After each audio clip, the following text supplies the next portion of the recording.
Administrativando Abogados. Hola a todos, bienvenidos a este espacio de actualidad de Administrativando Abogados. A raíz de la convocatoria de elecciones y la consecuente disolución de las Cortes, son muchos los interrogantes que se plantean sobre los estados de la tramitación legislativa en nuestro país. Para hablar de esto y concretamente de cuál es la situación de función pública y los procesos de estabilización de interinos, tenemos con nosotros a Elena Molino Fernández, asociada en Administrativando Abogados. Buenos días. Hola, buenos días, Blanca. ¿Cómo estás? Muchas gracias por acompañarnos. Muy bien, encantada de estar aquí con vosotros. La primera pregunta que te queríamos hacer es ¿cómo afecta la disolución de las Cortes a los proyectos o a las leyes que se encuentran en tramitación? Pues, Blanca, en primer lugar, bueno, el efecto inmediato a priori que te produce la disolución es de facto que todos los procesos, todas las leyes en tramitación decaen. Yo, si me permites, para contestar un poco a tu pregunta, partiría por aclarar algunos conceptos básicos, como son cuál es el procedimiento para la aprobación de las normas y qué es un proyecto de ley a raíz del tema que ahora tratamos. En primer lugar, por poner sobre la mesa el esquema básico que debe regir un proceso parlamentario, podemos distinguir tres fases. Una fase inicial o de presentación de lo que es una propuesta de un cuerpo normativo, que partimos de un proyecto de ley si la iniciativa de esta propuesta viene por parte del Gobierno aprobado en Consejo de Ministros, o una proposición de ley si la iniciativa es por parte de las cámaras, parlamentos autonómicos o por iniciativa de los ciudadanos. Esta propuesta pasaría a la segunda fase, que es una fase de consolidación que va a determinar, una fase en la que determina el contenido de la futura norma en cuestión. Es una fase en la que está sometida a múltiples deliberaciones y votaciones y que a grandes rasgos podemos decir que esta propuesta inicial se presenta al Congreso de los Diputados, que la toma en consideración si tiene auge para que esta norma tenga el cuerpo o tenga consideración por parte de la Cámara, se abre un plazo de enmiendas que se somete a deliberación y votación. La comisión debe aprobar estas enmiendas con la culminación de un dictamen final de esta futura norma. Este dictamen de la comisión es vuelto a ser deliberado y aprobado en el Pleno hasta que el Pleno emite lo que es el texto de la futura norma. Una vez pasada esta fase, pasaría al Senado, a la Cámara del Senado, que sigue un proceso más o menos similar. A grandes rasgos, el Senado puede ratificar el texto normativo, puede vetarlo o puede someterlo a enmiendas también que las considere. La norma volvería otra vez al Congreso, donde o levanta el veto o ratifica la norma o aprueba o delibera esas enmiendas. Y luego la fase final es la de promulgación, sanción y entrada en vigor de la ley. Con esto quiero decir que hasta que una norma no pase todas estas fases, que son preceptivas, en nuestro ordenamiento jurídico no tienen fuerza vinculante.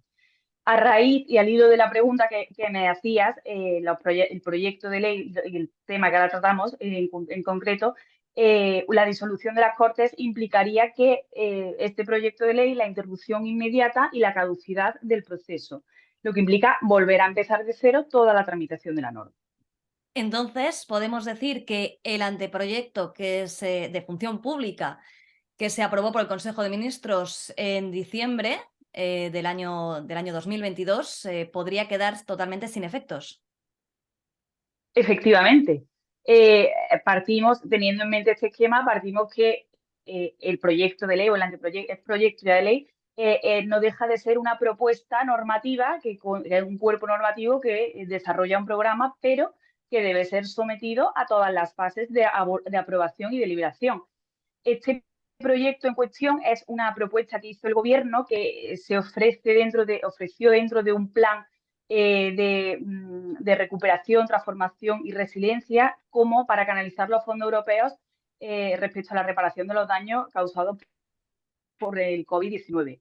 Como hemos dicho, no deja de ser una propuesta que las fases actuales por las que ha pasado este proyecto es la de haberse sometido al trámite de audiencia pública, al trámite de audiencia, información pública, se aprobó en el Consejo de Ministros en segunda deliberación y se remitió al Congreso, pero se quedó ahí.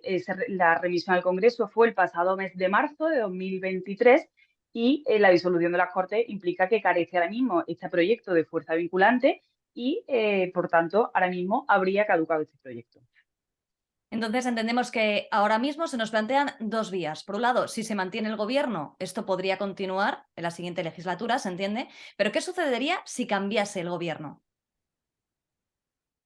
A ver, un cambio de gobierno, como es lógico, se disuelven las Cortes, el cambio de gobierno implica empezar de cero en toda la tramitación, pero no solamente la tramitación de las leyes, sino que hablando y partiendo de que estamos en un proyecto de ley que no deja de ser una propuesta del gobierno, es necesario que el nuevo gobierno, si se produce ese cambio, contemple primero este proyecto tal y como está y dentro de sus planes proceda también a elaborarlo. Ujú. Y también me gustaría preguntarte, ¿cómo afecta todo este escenario político a los procesos de estabilización de interinos? Pues aquí lo que pasa, Blanca, es que a diferencia del proyecto de ley de función pública, los procesos de estabilización sí que están llevados a cabo y se han efectuado en base a una ley que sí que entró en vigor y que actualmente tiene fuerza vinculante y está aprobada. Es la famosa ley de interinos, la ley 20/2021. Estos procesos de estabilización se llevan a cabo ahora mismo conforme a esa ley, quiere decir que ahora mismo estos procesos permanecerían inalterados e inmóviles, o sea, manteniéndose en las circunstancias en las que están actualmente. El escenario a priori no cambiaría y los plazos que tenemos en mente pues son los que contempla esta ley, que recordemos que todas las ofertas de empleo debían estar publicadas antes de junio del 2022, las convocatorias efectuadas antes del 31 de diciembre de 2022, ya no hay más convocatorias, y estos procesos, dice la ley que deben estar finalizados antes del 31 de diciembre de 2024. ¿Qué pasa? Un nuevo escenario político, lógicamente, sí que puede afectar a estos procesos si se produce una modificación de esta ley, siguiendo lógicamente el proceso preceptivo que hemos indicado antes. Por lo tanto, bueno, hay que ver el nuevo gobierno, en su caso, si hay un cambio de escenario político, a ver cómo adopta, qué medidas respecto a estos procedimientos, y luego también somos conscientes del pronunciamiento que está pendiente del fallo del Tribunal Europeo. Pues Elena Molino Fernández, muchísimas gracias por haber arrojado luz en este tema. Ya veremos cuáles son los efectos colaterales de todo ello. Muchas gracias. Gracias a vosotros.